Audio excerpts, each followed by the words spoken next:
Tell me your name I'm Marjorie Fischer, and what do you play? and I play the clarinet. Good. How long have you played the clarinet? Now, I knew you were going to ask that, Doc Juan, so I did some math. Okay. And I have been playing the clarinet for 59 years, and I've never stopped. Excellent. I started I lived in this little rural town, and they had music for the kids in 5th grade. So my mother wouldn't let me play the clarinet because I had bad asthma. So she made me take the violin, but that only lasted 6 months because I really wanted the clarinet. And so one day I came home without my violin, and I begged my mother to let me play the clarinet. So she took me to the doctor. Doctor said it wouldn't hurt me, blah, blah. And I ended up starting clarinet and never stopped. I love it. Excellent. And then I went to college, and I played all through college, and I studied. I didn't major in it, but I did study it. And I love it. Oh, that's marvelous. Have you played any other instruments besides the 6 months of violin? Yeah, the 6 month of violin. And yeah, as an adult, I started piano when I was, I guess it's now about 25 years ago, but I wasn't steady on it. I studied it for about 8 years, and then I had a family. I had my son, and I stopped, and then I went back to it about 15 years ago, I guess, and I studied privately. But piano, had I had piano first, I probably would have been a music teacher. Interesting. Yeah. Instead of being a music teacher, what was your profession? What is your Well, I was a high school teacher, sometimes middle school in the bad years. No, I'm only kidding. Sometimes middle school. And I taught German and English language and literature. Well, I think that it's also interesting for any student or any person who's interested in music to also know what's happening in literature and art and poetry and so on. It's all connected. Yeah, it's all connected. It's actually, history isn't one of my favorite subjects, but the history you can learn through music, through literature, through teaching a language, You also find that those who are gifted in languages are also gifted in music and vice versa? That was my finding. Yeah. I believe, I think there's some connection there. I don't know what it is. I wasn't a scientist. Yeah, no, I find that too. There's a facility in many musicians to speak other languages. And, yeah. Doesn't always happen the other way around, but certainly, English goes left to right, most Western languages, and they are better readers and better listeners if they've started in, music earlier. Right. I don't know why about it. What's been your favorite concert or cycle that we've done? Well, first, how long have you been with the AMO? I was trying to remember that. I moved here to Georgia 5 years ago from New York. And I looked for music groups because I had played in pit orchestras and adult concert bands and community bands and ensembles all the time. So I wanted to keep that for myself. Our principal clarinetist, Betty Bush, couldn't play a concert with AMO. Right. So she asked me if I would sub for her. And I was like, well, yeah, I can do that. I'd like to do that. I said, where are you? And so she told me where. So I went to some rehearsals and I subbed that first concert. And then there was another gentleman who played clarinet. Yes. But he was away a lot or something. So you and Betty, I guess, or maybe just Betty, asked me to stay as a sub for this gentleman and for Betty in case she needed to be gone.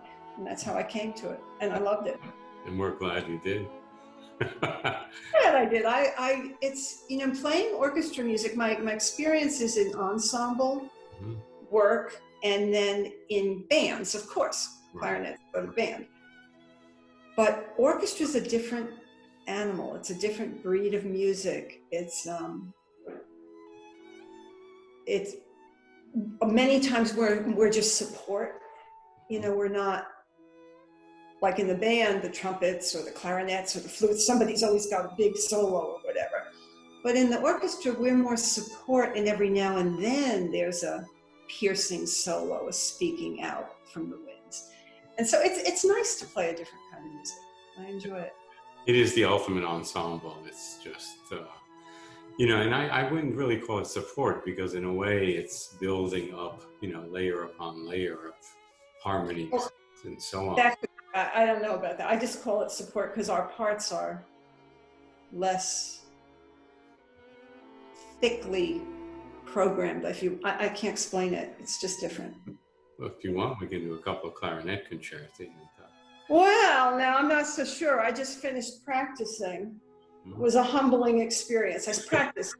I love to practice. I practice every day, but what I've been doing in the course of our staying home, I've been going back to my stuff from another life. Mm-hmm.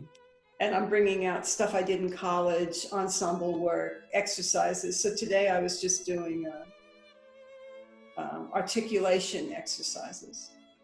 It was a humbling experience. It's okay. I'm going to finish up later after dinner, but no, I think maybe the clarinet concerti will have to wait. Well, you have a unique situation in the clarinet section.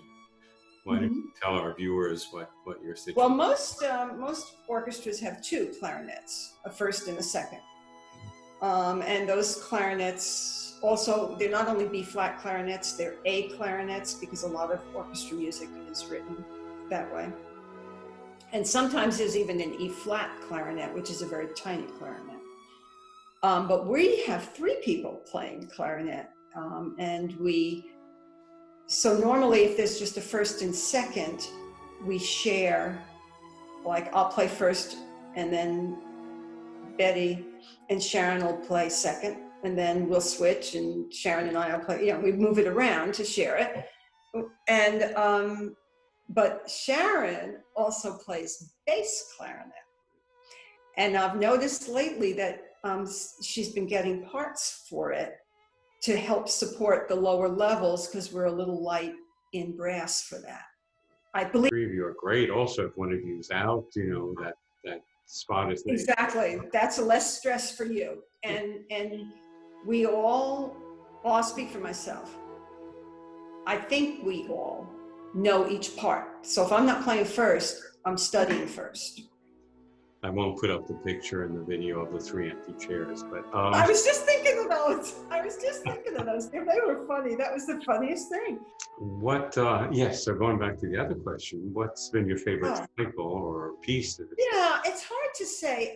I'm stuck in the classical era. That's where my most experience is on clarinet, and in a lot of ensembles, that and Broadway stuff. But so I like the Beethoven pieces that we can do. I love Mozart, I love Bach, I love Haydn, I love all that. I'm less fond of Dvorak. I'm less fond of Brahms. And yet, when we get those pieces, I'm like, oh, all right, I have to learn this, and I listen to it.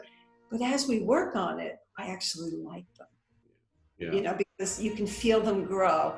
But my favorite one would have been, I honestly don't have names, I'm sorry. I tried to find my programs, but I can't find them.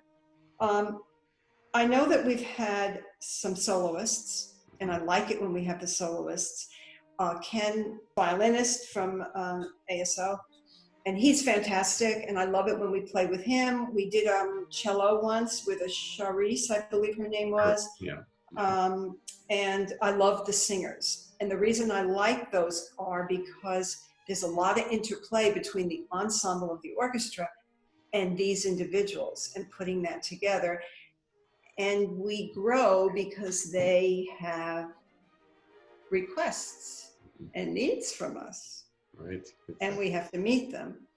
I guess my favorite concert was the one we did with Bernstein. We did a lot of Bernstein in that concert. And I believe, if I'm not mistaken, we had singers. That was the 100th anniversary. Yeah. Okay. And I would say that one stands out in my mind. But again, I like Bernstein music. And there was a lot of stuff for the clarinets to play. Yeah. No, I enjoyed that too. What pieces might you like to see us or hear us play together? I don't know.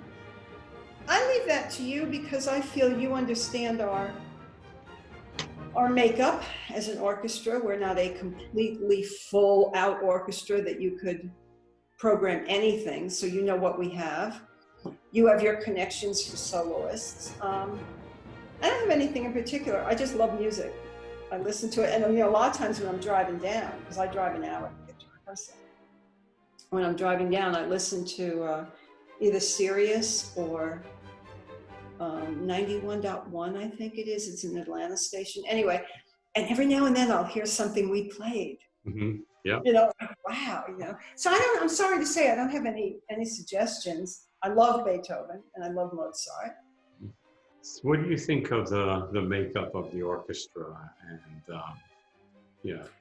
Okay, well, I like it because I think one thing I like about it is it has a variety of age of people. We come from all walks of life. Some of us, like myself, are retired, but many people work, so they come right after work to play.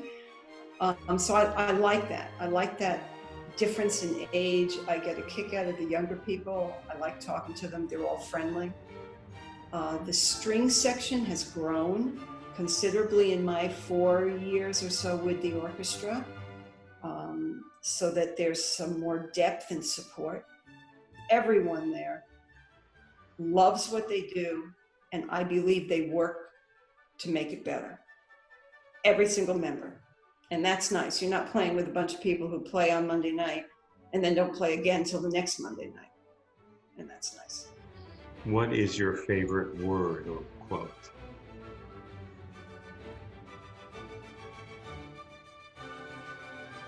That's an interesting question. I will tell you, and I don't know where the quote comes from, but it's a little quote I had on my desk my entire 35-year of teaching career. And it said, do what you can with what you have, where you are, and leave the rest to God. That's enough. I don't know where it came from. Yeah. I must have had a hard year one year, and that worked for me. Lovely. What is your least favorite word or quote? I don't have any least favorite words, but I don't like foul language. And I think it comes too easily into people's language today, and they don't think it's bad, but I find it offensive. What sound or noise do you love? Okay, I love nature. And hence, I really like listening to birds sing, like sitting out on the deck in the morning. I love that. Or going to a zoo or listening anywhere, birds. And I love the sound of water. So I like hearing rain. I like hearing waterfalls. And I lived near the Long Island Sound, which I could hear from my bedroom window. That's lovely. So any water lapping onto a shore, a salt water, ocean type water, Sure. lapping, Sure. I like. And what kind of sound or noise do you hate? I don't think I really hate any noise. I don't like really loud noises, and I don't like gunshots. Like if you live near a shooting range, I really, really don't like that. And I don't like, not the fireworks where you see the pretty colors, but those fireworks that go boom, I don't like them. Noise makers, yeah. I don't know. I don't know whether they remind me of wars or, I don't know. I just don't like them. Yeah. Other than what you have done, what profession would you like to attempt? Attempt, or would I like to have attempted? Either Because one. right now, I don't know. I would like to really, I'd like to be able to really play the piano. And if I had played the piano, I would have followed some type of musical. And I say that only because through piano, I'm learning all my music theory. Sure, sure. I mean, I had it in college, but it didn't apply to the clarinet so easily. But when you've got the piano, it's right there. I don't know. I was pretty set. I loved teaching. Yeah. What, as a teacher, that's a good question. How do you organize your books? I organize my books by subject. but I don't have too many anymore. I only kept the really nice ones. I gave away a whole closet of books. What are you reading now? I just finished a book called, it's actually, I was using it here. It's called To Dance with the White Dog by Terry Kay. And he is a Georgia writer and Georgia author, and it was beautifully written. I look for books that are really beautifully written. But right now I'm doing like an online course, and it's a study of the New Testament as history, as literature. The New Testament as literature, and it's done by Bart Ehrman from UNC at Chapel Hill. Nice. So I'm enjoying that very much. You know, that's instead of reading right now. Yeah, that and piano and clarinet takes up a bunch of time, I'm sure. That's my day, basically. And then I do cook. I cook dinner. Good. Pieces are you playing, both on the piano and the clarinet? Clarinet, like I said, I'm going back to exercise books, etudes, Rose etudes. I ran through the Weber concertino that I played. I did the Mozart clarinet concerto. Piano, I'm trying not to do too long of stuff because my other teachers would give me like a whole sonata, and it was like a year and I'm still studying it. Right. So right now I'm doing a little piece, a 3-page happy little piece by Stephen Heller. I'm not sure what time period that he is. It's called Curious Story. Very simple, lots of repetition, trying to get my speed up. I'm doing the second movement of a Mozart sonata. I'm doing Bach's 14, Invention number 14. That one's almost done. And I just started a Schubert scherzo, which I was sight reading in my not studying because my teacher only started Skype lessons a little while ago to fill in. So I was sight reading stuff. And the last page, the last 4 lines or so of this scherzo by Schubert. Schubert is like very difficult for me. I loved it. It sounds so pretty, you know? So I said, I'm going to learn this piece. So I started working on it, but I realized you can't really learn the last page till you do the first 2. It's going to be a while because there's a lot of jumping, octave jumping in the left hand. So that's a challenge. Get your hands strong. If heaven exists, what would you like to hear God or St. Peter say to you as you? You know, I knew you were going to ask that because you asked that in the other 2. And I thought about that. I am a Christian, so I believe heaven exists, but how it exists, I don't know. I have no story to go with it. But I expect when I get there to be told, welcome home. That's lovely. That's lovely. That's what I think. I think we're all souls on this earth. Yeah. And we have a home someplace else. Yeah.